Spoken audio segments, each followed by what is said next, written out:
Orleans Saints safety Malcolm Jenkins, a former Philadelphia Eagles star, now with the Saints, who is back in Philadelphia this week, has been out with the protesters and has witnessed a lot of what's gone on, and is, of course, known for his activism, co-founder of the group Listen Up Media. Malcolm, it's good to see you. Thanks for joining us again. What is your take on what's been happening in the streets? If you could describe what you've experienced. Yeah, I think what I've experienced is there's been a ton of peaceful protests where people are trying to be heard. They're asking for the police to show some kind of gesture to let them know that they're being heard, to let them know that they stand in solidarity with the people that they are sworn to serve and protect.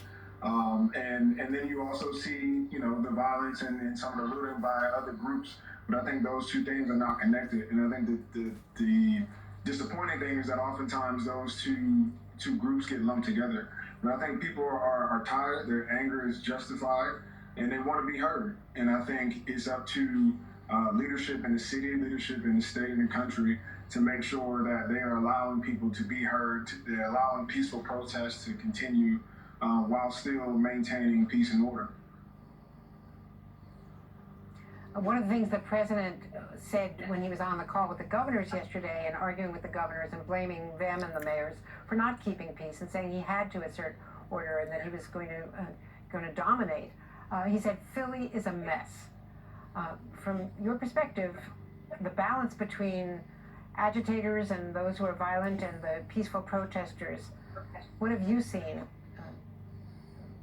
Well, I think the first thing is, you can't address the violence that we see in our streets, the outrage, the looting and things like that, without first addressing the issues that everybody's out in the streets for, and that's police brutality and the long history of disenfranchising and marginalizing Black communities.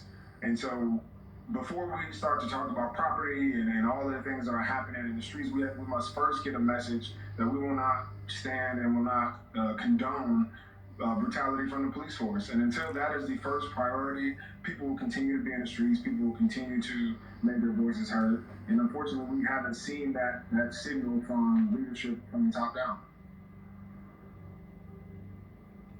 Indeed, and I know you're working on a documentary, Black Boys, which is in post-production. We look forward to seeing that, and to yours and other well-known athletes joining this call for national action, call for conversation. So thank you so much, Malcolm. Thanks again for being with us today.